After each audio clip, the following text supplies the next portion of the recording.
बिस्मिल्लाहिर्रहमानिर्रहीम। अस्सलाम वालेकुम प्यारे दोस्तों। क़यामत की 10 बड़ी निशानियों में से एक बड़ी निशानी याजूज माजूज का निकलना है। ये इंसानी नस्ल से होंगे, लेकिन बड़े ही अजीब तरह के डरावनी शक्ल के इंसान होंगे। बल्कि अगर कहा जाए कि ये इंसानों की शक्ल में जानवर जैसे होंगे, क्योंकि ये जिस वक्त अल्लाह के हुक्म से बाहर निकलेंगे तो चींटियों की तरह ज़मीन पर फैल जाएंगे। वो इतनी बड़ी तादाद में होंगे कि उनके रहते ज़मीन भी नज़र नहीं आएगी, बल्कि हर तरफ यही काले खूंखार जानवरी इंसान याजूज माजूज फैले दिखेंगे। ये अपने कद व हाइट से ज़्यादा लंबे नहीं होंगे, बल्कि आम इंसानों से बहुत ज़्यादा छोटे होंगे। ये इतने खूंखार होंगे कि अपने सामने आने वाली हर चीज़ को खाते चले जाएंगे। यहाँ तक कि अगर इनका गुज़र किसी नदी के पास से होगा तो ये उसका सारा पानी पी लेंगे। उनके सामने अगर कोई कच्चा या पक्का घर आ जाएगा तो ये उसकी पूरी पूरी दीवारों को चट कर जाएंगे। सामने कोई पेड़ नजर आएगा तो उसे सेकंडों में खाकर ख़त्म कर देंगे। यहाँ तक कि ये सांप, बिच्छू, कुत्ते, बंदर हर चीज़ को खाते चले जाएंगे। साथ ही साथ ये आदमखोर भी होंगे कि अगर इनके हाथों कोई इंसान लग गया तो ये हज़ारों के झुंड में उस पर टूट पड़ेंगे और देखते ही देखते उसे पूरी तरह का खाकर ख़त्म कर देंगे। दोस्तों, अल्लाह ताला ने हर उम्मत के लिए कोई ना कोई आजमाइश, कोई ना कोई चीज़ पैदा की है। इस उम्मत के लिए आजमाइश की चीज़ों में दज्जाल, दाब्बतुल अर्द और याजूज माजूज वगैरह शामिल है।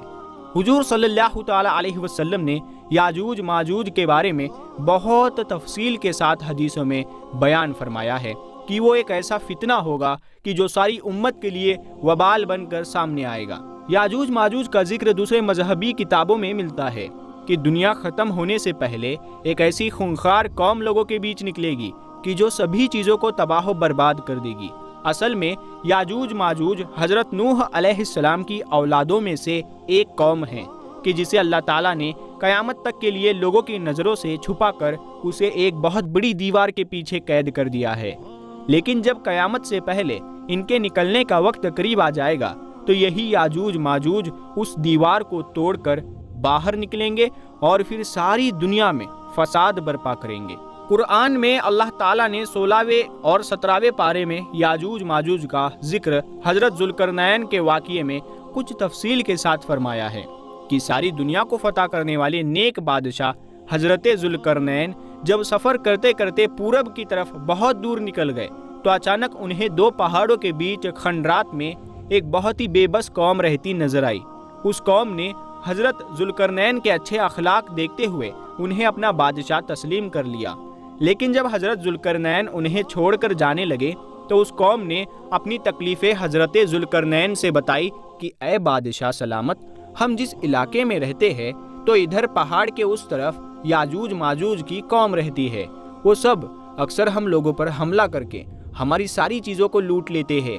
हम उनसे बहुत ज़्यादा तंग आ चुके हैं, इसीलिए आपसे इल्तिजा करते हैं कि आप हमारे लिए उनसे बचने का कोई रास्ता निकाल दें, क्योंकि आपके पास एक बड़ी फ़ौज है और आपसे हमें पूरी उम्मीद है।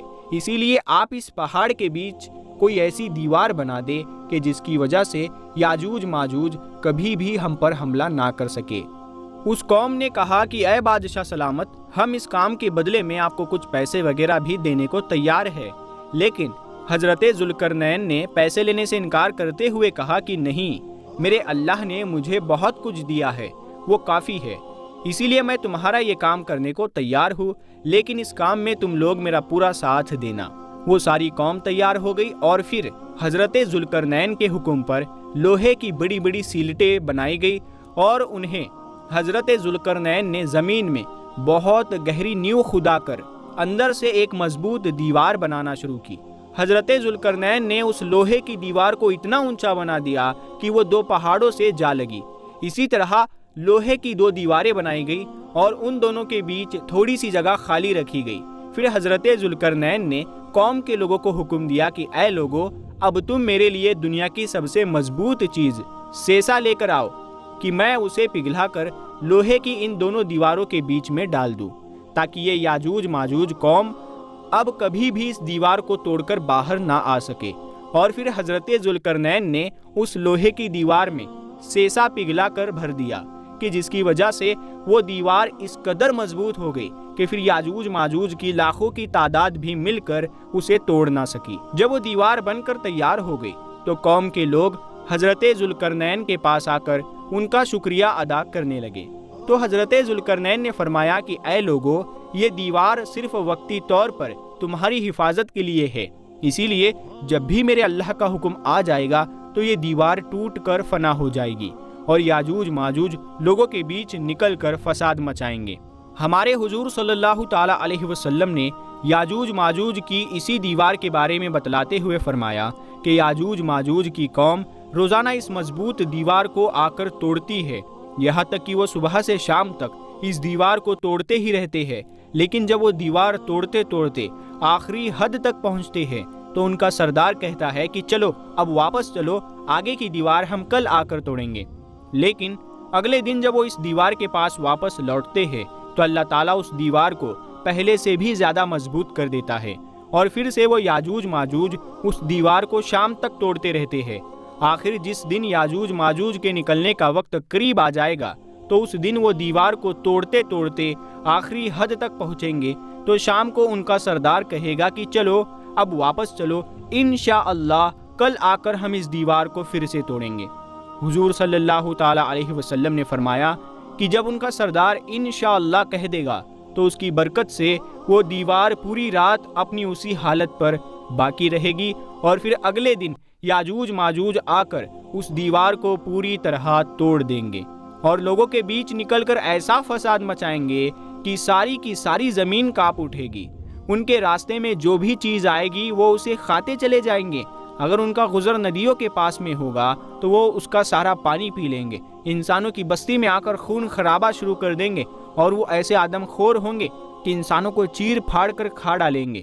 آخر جب یاجوج ماجوج کو یقین ہو جائے گا کہ ہم نے زمین والوں کو بہت قتل کر کے ان پر اپنا قبضہ جما لیا ہے تو ان کا سردار حکم دے گا کہ اب ہم آسمان والوں کو قتل کریں گے، اور پھر سردار کے حکم پر یاجوج ماجوج کی قوم آسمان کی طرف لوہے کے تیر چلانا شروع کر دیں گے اور اللہ تعالیٰ ان تیروں میں خون لگا کر انہیں زمین کی طرف واپس بھیجے گا۔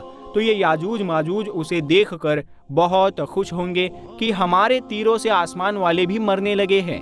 یاجوج ماجوج کی شکلوں کے بارے میں جو روایتوں میں آتا ہے وہ یہ ہے کہ ان کی شکلیں ڈھال کی طرح بالکل چپٹی ہوں گی، ان کے دانت اور ناخن جانوروں کی طرح بالکل نکیلے ہوں گے، ان کا قد بہت چھوٹا ہوگا، یہاں تک کہ ان میں سب سے لمبا انسان صرف 3 بالشت کے برابر ہی ہوگا۔ وہ ایسے بھوکے ہوں گے کہ سانپ، بچھو، گھوڑے، بندر، یہاں تک کہ دیواروں کو تک کھا جائیں گے۔ دنیا کی کوئی بھی قوم ان سے مقابلہ نہیں کر پائے گی کیونکہ وہ اپنی تعداد میں بہت زیادہ ہوں گے۔ اللہ تعالیٰ نے قرآن مجید میں یاجوج ماجوج کی تعداد بتلاتے ہوئے کہا ہے کہ یاجوج ماجوج ہر اونچی جگہ سے نیچے کو لڑکتے نظر آئیں گے، اور اس قوم کی ایک خاص بات یہ ہے کہ جب تک ان کی عورتیں 1000 بچے نہیں پیدا کر دیتی تب تک ان کی موت نہیں ہوتی۔ دوستو، اب سوال ہے کہ آخر یاجوج ماجوج کب نکلیں گے؟